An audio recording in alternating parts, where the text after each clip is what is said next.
I will begin this morning where I always begin, which is with a word upon the existential threat under which almost all Jews in the world live, particularly, in many ways, the Jewish people living in Israel. It is a country born of centuries of persecution. It is a haven, and therefore it is very, very difficult for many, many people to see anything done to protect that haven from real and obvious danger. Never has that danger been more real or more obvious than it was on October the 7th. It is very, very hard for very, very many people to see anything done to protect that haven from threats. And it creates an environment exacerbated by deeply irresponsible journalism and politics often elsewhere in the world, but it creates an environment in which, as we have been saying on this programme with the heaviest of hearts since about October the 8th, it creates an environment in which unscrupulous and morally corrupt politicians, desperate to save their own skin, politically speaking, can undertake actions that are unconscionable and do so with more support than they would receive in perhaps any other religious, geographical or cultural context. And we knew it was going to happen. Listen, when I seem to have some sort of powers of clairvoyance on the programme, and I started saying to you very, very long ago, not long after the terrorist atrocity of October the 7th, that eventually the question will probably boil down to how much death is too much death. It's not because I'm possessed of particular perspicacity. It's because I really, really listen to what you have told me over the years. So I completely understand the nature of that existential threat. And I do think that it is unique to Judaism. I know that there's persecution elsewhere in the world. I know that there are massacres and holocausts and appalling atrocities inflicted upon people for the sin of having been born under the wrong star. And I've said many times, I would much rather live in Israel than live in Gaza or the West Bank. So it's not about a hierarchy of victimhood. It's about history. And I understand that, thanks to you. I didn't when I started doing this job. I didn't understand it. But it doesn't and cannot equate with unquestioning and complete support for anything that Israeli politicians or Israeli soldiers do. And just by way of introduction to the conversation we're going to have together today, we have on this programme in the last it's about 10 weeks, isn't it, give or take, we have in the last 10 weeks been accused almost equally of being, and this is a quote I see quite often, Zionist shills, right through to last week being accused of Jew-hating and anti-Semitism. And I'm not always a great admirer of the idea that if you're being equally criticised by both sides in a deeply entrenched debate, then you must be doing something right. But thanks to you and the lessons you have taught me, we have got this right. We have reflected and reported Israel's absolute right and need to respond in strong terms to the atrocities of October the 7th, and we have been absolutely right to report and reflect upon the very simple fact that there can be too much death. There can be a blurring of the line between retaliation and revenge, and there can be a very real sense that some of the Israeli politicians at the very heart of Benjamin Netanyahu's administration are speaking with support when they talk of annihilating Gaza or dropping a nuclear bomb on Gaza or there being no Palestinian people, no innocent Palestinian people in Gaza, or even in the case of one Israeli politician, there being no such thing as Palestinian people, it being some sort of invented concept. And then you come to the events of this weekend. You probably thought it couldn't get any worse than the story of 3 Israeli hostages who had managed to escape their captors, I think, or perhaps had been released, and who, knowing that they would be discovered by Israeli Defense Force soldiers, did everything they could to prove their innocence. They removed their shirts because Mark Regev has explained that they have to remove the shirts of all Palestinian men that they capture, whether they're Hamas suspects or not, just to be sure that they're not wearing suicide vests. They don't give them their shirts back. I'm not sure he's explained that bit of it. They leave them to be paraded in front of the world in their underpants, regardless of the fact that many of them have no links and aren't even suspected of being members of Hamas. So they took off their shirts to prove, I presume, that they weren't wearing suicide vests. They waved white cloths, makeshift white flags, the international sign of surrender. And according to the reports I read this weekend, they shouted in Hebrew, the language that would also prove their Israeli as opposed to Palestinian heritage. And they were all shot dead.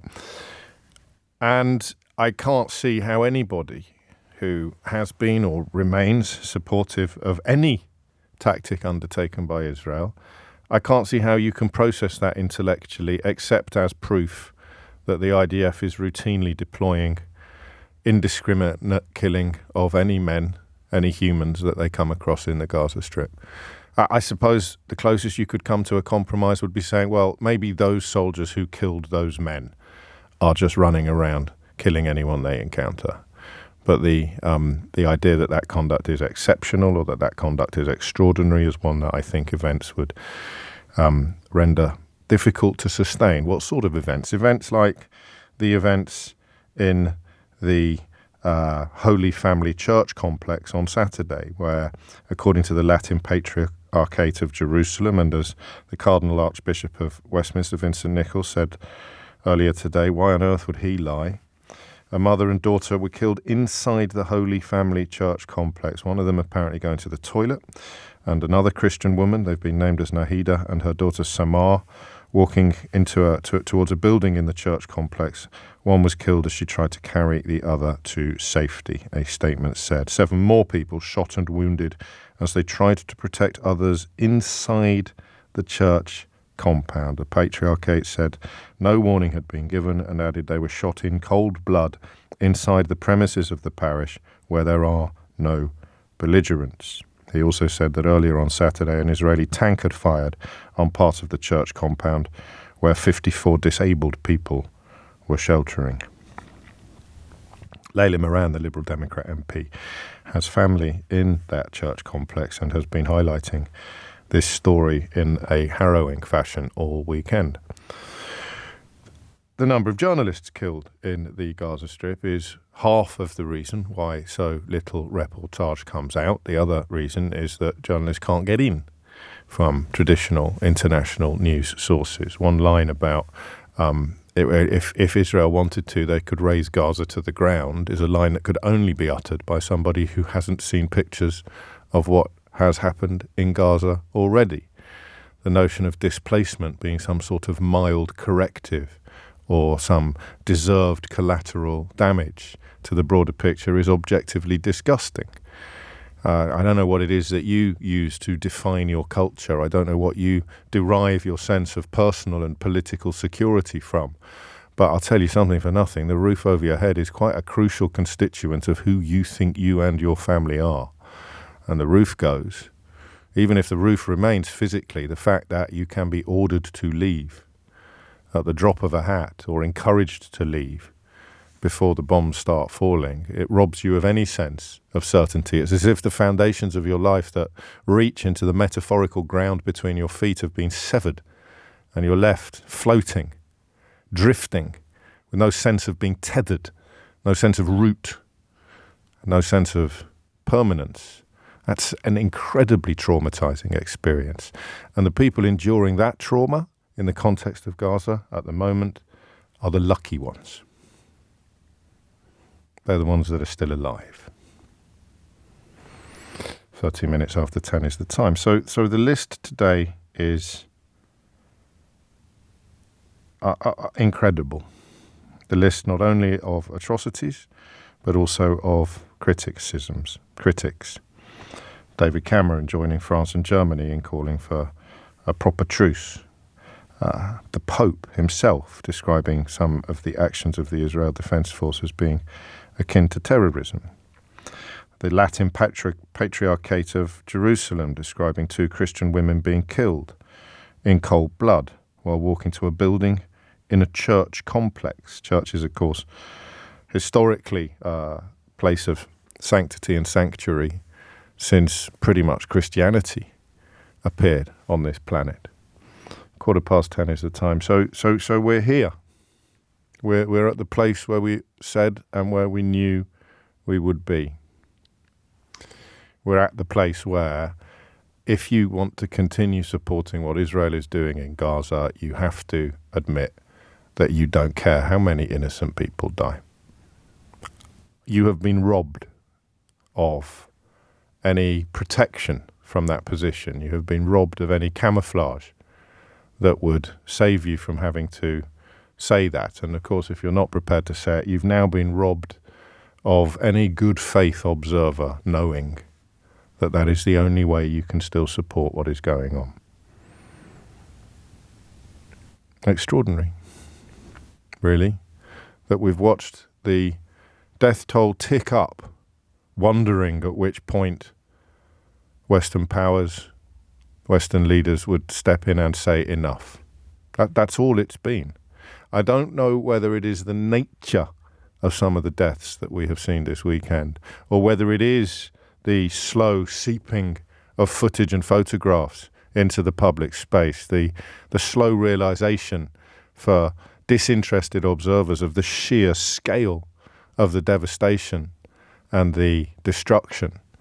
But we have sat here on this program, and you know that we turn our attention to this subject as often as we reasonably can, and always with a sense of dread and horror.